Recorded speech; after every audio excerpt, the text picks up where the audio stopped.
Hello, everyone! It is a marvelous Saturday afternoon. What we are bringing you here today, me and Halenvar, is the public test realm for Heroes of the Storm. Why? You're looking at him. Garrosh! Garrosh is on the PTR, and we are going to show you how to Garrosh. Everyone say hi to Halenvar. Hello. All right. Now, Garrosh is a warrior, legendary hero. He costs a lot of gems, he costs a lot of gold, but he is very fun to play with. So, how about we go through a breakdown of how my favorite warrior likes to play his favorite warrior.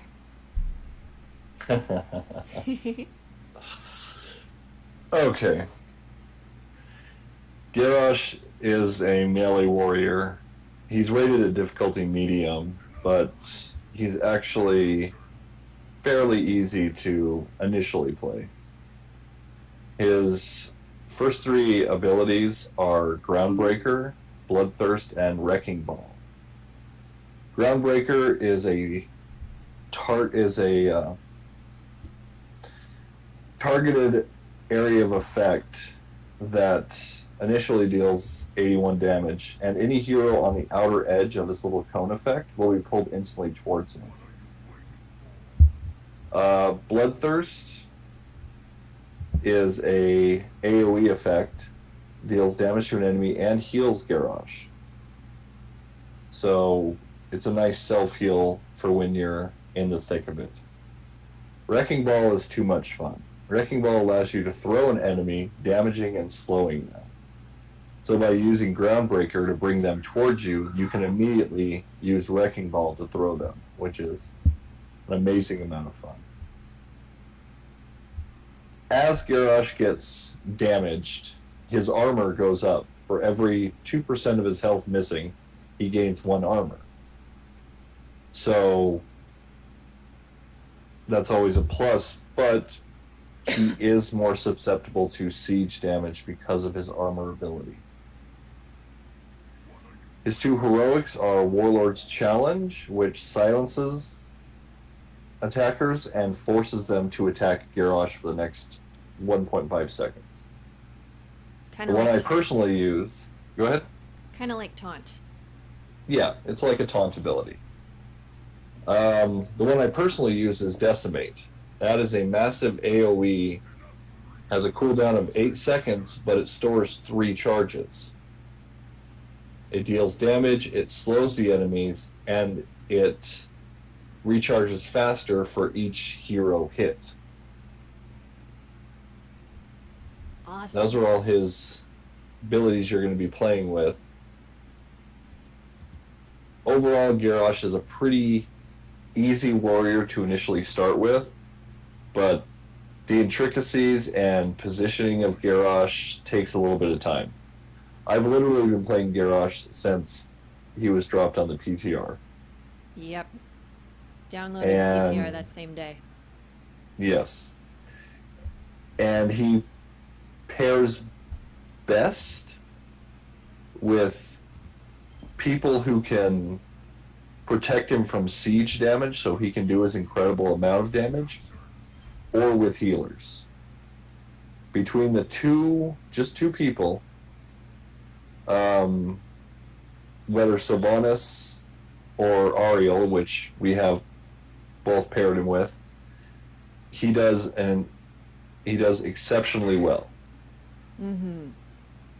Sylvanas is very good at disabling the siege towers, which Garrosh is more vulnerable to.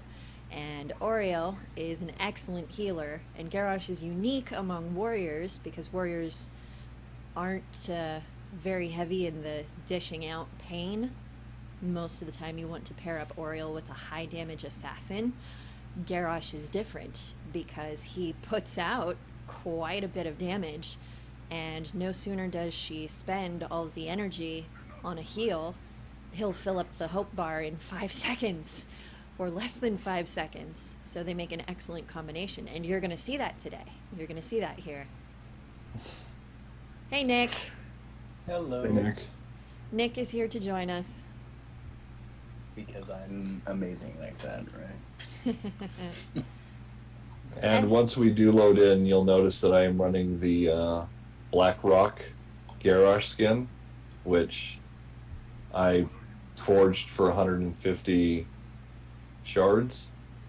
I think the Black Rock skin looks amazing, and paired with the Silver Direwolf, he just looks like a beast on the battlefield.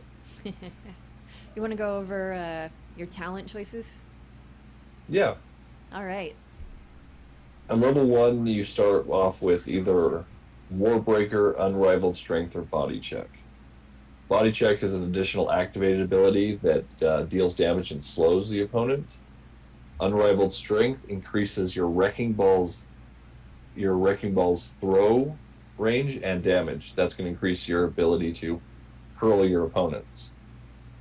And Warbreaker is a quest ability that allows you to pull heroes towards you with your normal ability to pull heroes towards you. But after you pull 5 heroes, it deals an additional 150 damage for 3 seconds.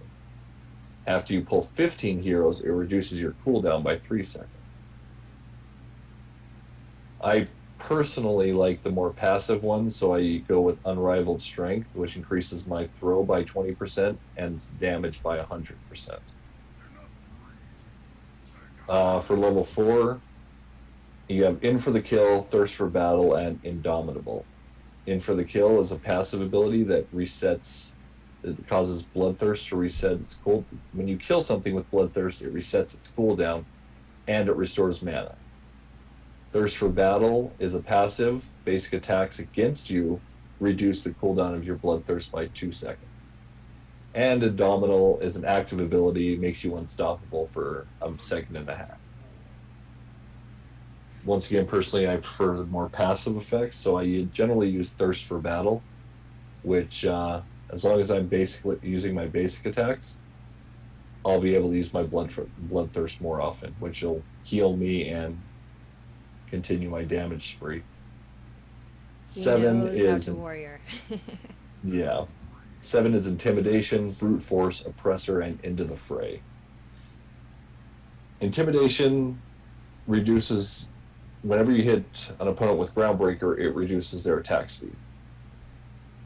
Brute Force is another passive, and that pairs with the level 1 Body Check active ability. Brute Force is when you have Body Check, when you damage them with Body Check, they receive 50% reduced healing for 4 seconds. Oppressor allows your basic attacks to reduce spell damage. This is the only active one I usually take, is Into the Fray, because it allows you to throw an ally. Basically, I can throw an ally over walls, over gates, over obstructions, to surprise and confuse the enemies. Or when paired with Oriel, and we've actually done this before, it's really fun. When he tosses Oriel to the other side of an enemy hero, she can use her ribbon smack to push them back towards Garrosh. Which I can then use my Groundbreaker to bring them to me to throw them. Hi, Brahm. Hey, Asha. Hey, Mona. And no, he is not available on Live Realms yet. He is available on the public test realm. You will have to download the public test realm in order to play him. And I am so happy to see you here. Oh my god! I'm fangirling! Mona's in the chat! Mona. Level 10 is when you get his ultimates, either Warlord's Challenge or Decimate. Like I told you before, I do prefer Decimate. Yep. Level 13 is his Defensive Maneuvers, Blood Craze, and Double Up. Defensive Maneuvers, whenever you use Groundbreaker, and you use that ability to pull a hero towards you, it grants you a shield. It grants you armor. Blood Craze, what that does is turns your Bloodthirst healing into healing over time. And it also gives you an additional 10% on your healing. And Double Up is it's an active to increase your armor bonus. Basically increases your armor bonus by 100% for 3 seconds. 16 is Rough Landing, Mortal Combo, and Earthshaker. Rough Landing. At level 13, which one do you prefer? Usually. Oh, level 13? Oh, yeah. Level 13, I prefer Blood Craze because it increases my healing, putting me longer and longer in the fight. Mm-hmm. And Rough Landing, Mortal Combo, and Earthshaker, your level 16 talents. Rough Landing, whenever you pull a hero with Groundbreaker, they're slowed by 50% for 3 seconds, which makes it really hard for them to get away from your little meat bags or yourself. Mortal Combo reduces Wrecking Ball cooldown on pulled targets, so whenever you pull a hero to you with Wrecking Ball and you have Mortal Combo, your Wrecking Ball is, the cooldown is less and less each time.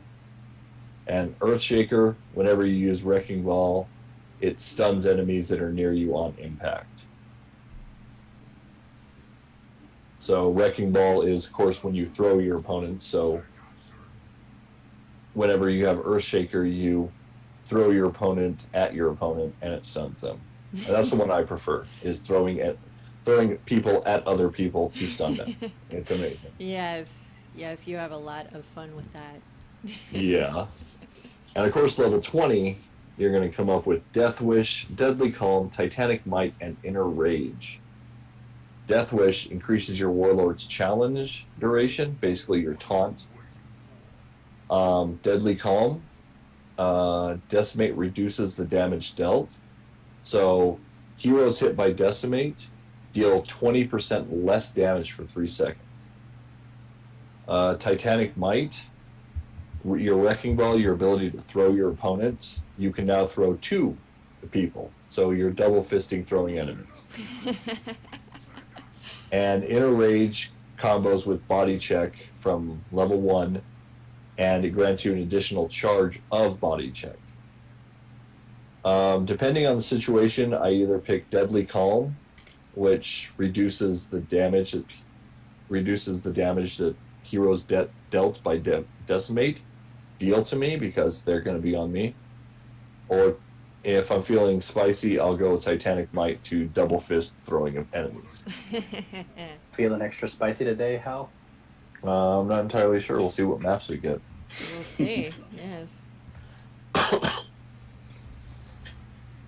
And, ladies and gentlemen, if you download the public test realm, play through the tutorials, because you will have to play through the tutorials if this is your first time on the PTR, and you get to hero level 5 on the PTR, you will be granted an amount of gems that you can buy Garrosh with. You will not own Garrosh on live yet, but when the patch does finally go live, he will be yours. Forever. And ever. And there are all kinds of new Garrosh little things, sprays, emojis, all kinds of stuff. And I already got both Garrosh emojis just for Mona. Just for Mona. Go ahead, use a couple in the party chat. All right.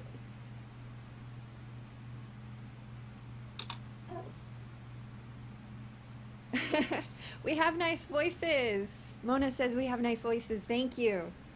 Oh, thank you. There's Garrosh Angry, because I know that everybody likes Garrosh Angry. Yes. And this one is specifically for Mona, because I know Mona. I follow her Tumblr. I think she's amazing, an amazing artist. She is. This is just for her. Yes. Aw, how cute.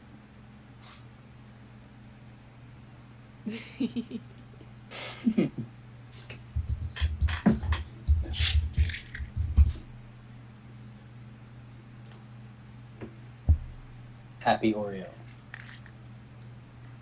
Yes. And a thing about emojis, you can already see the text that's used to make them in the chat, but unless you actually own the emojis, they will not show up in the chat for